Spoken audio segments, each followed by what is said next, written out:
How's it going, team? This is the Brown Man. I hope all is well. So for today, I'm gonna go over reviewing the prestige system that they added to Evil Dead the game. I think it is a good step forward, but I do see several things that might not hold up well in the future. So first, I want to go over what the fuck the prestige system is. I think that when they did the prestige system, it mostly adds also to newer players. So, for example, for Prestige 1, you have to win 24 matches, rack up a total score of 450,000, give 255,000 healing, and spend 13,500 seconds on objectives. It doesn't seem too bad, but I think for veteran players who played already, it seems a bit tedious. However, when you actually start playing as a character, as you level them up naturally, you will accumulate these things very easily, actually, for Prestige 1. So the way that it was supposed to work, I think, unfortunately, it was not implemented when I started playing and when many other people started playing. But if we were to just play from level 1 to level 25, we would finish all of these objectives, or at least almost all these objectives already, and pay almost nothing to go to the next prestige level, to earn the Prestige 1. But the issue is that we were already level 25, so we were, in essence, not moving up, right? We already maxed out the character, so it seemed a little bit slow. But for someone starting off, as they level up and gain more points to put into the skill tree, they also would accomplish these objectives. So it's actually not bad for beginner players. So beginner players will probably prestige at a decent pace, or at least prestige 1 for a decent pace. So that's not bad. Once again, I like how they implemented that. My issue is with prestige level 2 and prestige level 3 and 4. So when you prestige, you will notice, I'm prestige 5 actually, so you'll notice that only 2 perks get a buff. So it'll be one passive ability and your active ability. So depending on the character, of course, but all survivors get their active buffs and one passive buff. My issue with this is that if you go to prestige, you will see that all you get for accomplishing all of these long-ass objectives and leveling up is one more skill point. The issue is it worth it to add an extra level and do all this work? I don't think it's worth it. Do all this extra work just for one extra level. And of course, you don't have to prestige, right? But if you're going to have a reward system in the game, the reward must be worth the effort. And I believe that all passive perks, first of all, should be buffed by prestige. So we have prestige 1, it buffs 1. It should be prestige 1, prestige 2, prestige 3, prestige 4 would be your active. So it'll be 3 passives, then your active, and then the last prestige could be something really cool, like an extra pink F slot, or it'll be, even if it's nothing like super broken like that, like a pink F to one of the lesser stats, which would be really cool for fear resistance or stamina for warriors. But we can also say, hey, you know what, just give him an outfit, like give my boy an outfit. Like that would be dope. And it'd be cool if like also, so all the perk stuff will be 1 through 4, and then 5 would be like the unique screamer, the unique skin, and that'd be really dope. I feel like, because no one has prestige skins. There are no prestige skins. The only thing that's slightly cosmetic is the screamer, but you don't see the screamer yourself as a survivor. The demon sees the screamer when they make you scream, but you don't see the screamer. So to have all this stuff just for something that you can't see, the only cosmetic is that you can't see it.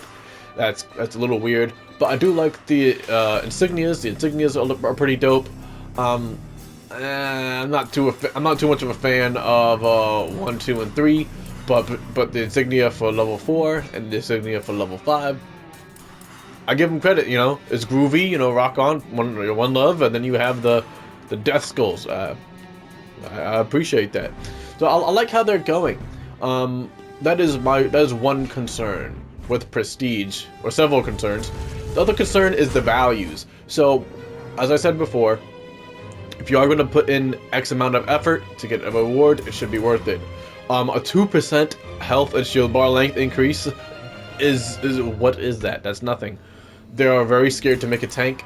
I'm okay with nerfing this. I'm okay with making it 100 seconds. But everything else is kind of mediocre, and they're very scared to have a tank, someone who's quite hard to kill, unless it's Army of Darkness Ashe, and that's objectively not fair. And how they're treating some of these characters, I totally get it. I get the complaints. Most of the complaints was unstoppable.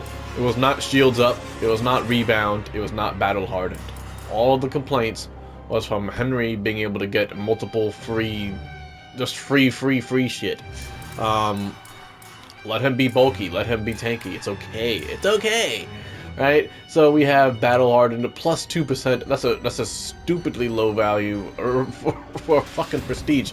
When these people are thinking about Prestige buffs, 2% is dumb. There should never be a 2% for the final notch. Even, for example, you have here Reinforced Amulet, 2%, what is that? The least is 5. 5% should be least. Even if you do like a 7%, it's okay. He doesn't have Unstoppable as often anymore. He has a long-ass cooldown. It's okay to make him tanky. These people are very scared to do proper balancing. I understand Unstoppable, being able to spam it and get it off so easily. Yeah, that was broken. But it's okay to have a beefy warrior. It's okay. They nerfed Rebound. It only does shield now, which is, yeah. Rebound should be buffed. When you Prestige, Rebound buffs up to 50%. That would be dope. Shields up. When you Prestige, you have 2 extra shield bars instead of 1. That's good. He's a tank. Let him do tank things.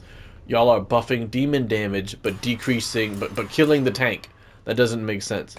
Another thing too is also on par with having lackluster bumps is also people scaling lower. So I'm going to Prestige Arthur soon. I have to work on Prestige Arthur and El Jefe soon. But what they did was they nerfed the Weapon Master. So Weapon Master Light, Weapon Master Heavy on old Arthur both increased melee damage in general by 30%, right? So now he increases both melee damage types by only 25%, and he gets the 5% back when you Prestige. This sucks on a particular level. I get it. He does extra damage because of the Weapon Master Sword. For transparency reasons, they need to add all the values. Whenever something has values, they need to put it in here. If you have Weapon Mastery, put it in there. If something has a cooldown or delay or something, it needs to be down.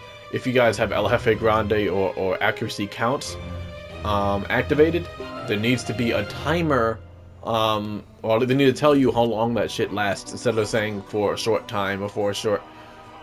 Y'all know how to put numbers in, and for some reason they only put the value in when it's going to be changed. So when you go to something like ED2 Ashe, now they show you the value of Weapon Master because there's an upgrade for it. Every Weapon Mastery should have the values when everything that says it does this, it makes you harder, better, faster, stronger, big dickerer, you should have a value. So there was no value, at least visible value to the reader, until the patch came in with Prestige. And now there's a value because there's a change. I find that gross.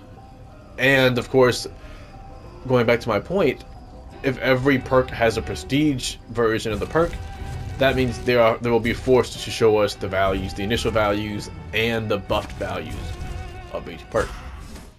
And going back to my boy Arthur, so this is something that's going to have me thinking in terms of what are they going to do for the second season pass, if there is a second season pass. I'm going to do another video on player retention and player etiquette. I think some players are being really shitty to the newer players, but I'm going to go into that in a different video. But now each new character is going to factor in prestige, right? So let's say we have Ruby coming in, right? Ruby coming in as Survivor. You have there's mortal Ruby and immortal Ruby, right? Or quote unquote, yeah. So because the children stole her mortality, that's the one that pairs with Ashe. The one who's still part Dark One and does all this extra shit, didn't have the rod from her. Didn't like it. Wasn't really cool with Ashe. So when it comes to these guys, I wonder if they're going to intentionally nerf some of the perks and then raise it up. So I was like, you kind of have to prestige this character. I think they're really scared of scaling, and I think a big part of that is it's a lot easier to play Survivor. It's a lot easier to coordinate as Survivor than it is as Demon, and I think they need to definitely rework the tutorial for Demon. Demons don't have a proper tutorial to throw you into an open field and say, hey, look, you can beat your dick. Demons can do a lot more than beat dicks, and I think it's important that they actually arm demons with a proper fucking tutorial. That's a big part of what's going on. It's a big part of some of the skill difference or some of the learning difference between Demon and Survivor. The Survivors have a proper fleshed out tutorial. They also have Survivor bots, but there's no bot kind of place to dick around in as Demon to learn and help with some of the stuff. So I think that needs to be addressed. And if they're not going to address that, then they will keep nerfing certain Survivors and certain things into the ground. And yeah, like starting off base lower and then giving some of that back is iffy. Or even if you go to someone like David, right? If you go to David, yeah, the nerf Soda Pop needed a nerf. Look at that, 3% increase. It should be 5% minimum. The minimum value buff for Prestige should be 5%. That's what I believe. Whether it be for effect duration, whether it be for the actual value of the perk itself, 5 should be the minimum. I think they're a little off here. Look at this, like 3, 5. There's +2, but then there's a huge +5. And then if you play Warrior, you have a +2 again for the 4th slot. That's really weird. And I think that they are very iffy on, on tanking. They don't want to really do well with tanking. But of course, Army of Darkness Ashe gets to do that. Now let's check out something. Let's go with this. Let me show you my last gripe with the Prestige. Once again, I think it's a good idea.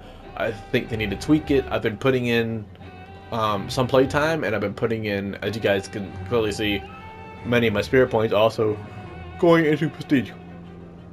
So check this out, right? It's about 250,000 to actually max out your Survivor from 1 to 25, right? It's about 250,000 spirit points. But check this out. It is quite a bit per notch. So you have to pay about 140,000 for each notch.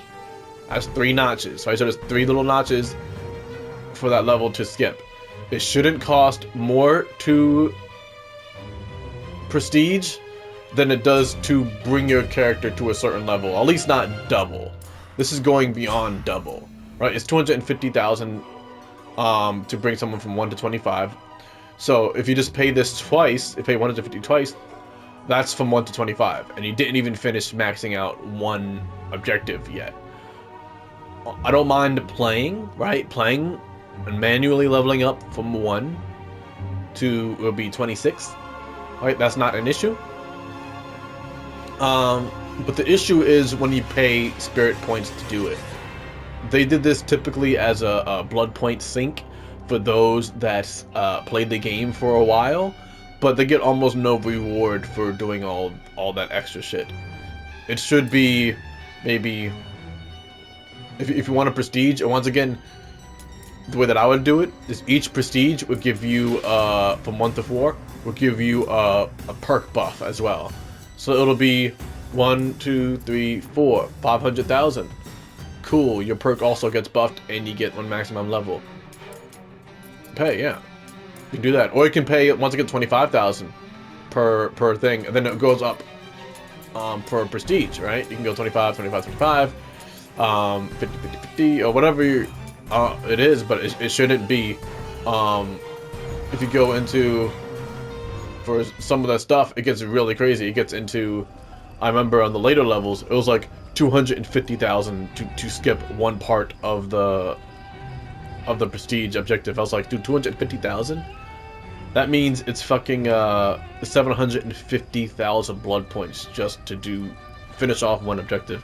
It becomes a massive blood point sink with very little in the way. And I understand it should take maybe a little bit long to prestige, but it shouldn't be super ridiculous in terms of blood point cost. The blood point cost should not be millions and millions and millions for almost no reward. And that's going to be it before I start fucking repeating myself 8 billion times. This is just a calm conversation about Evil Dead the game.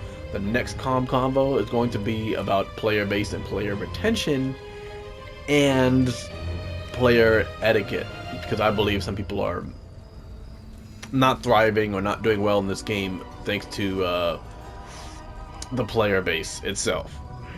You guys be safe, stay hydrated, and of course, have a good one.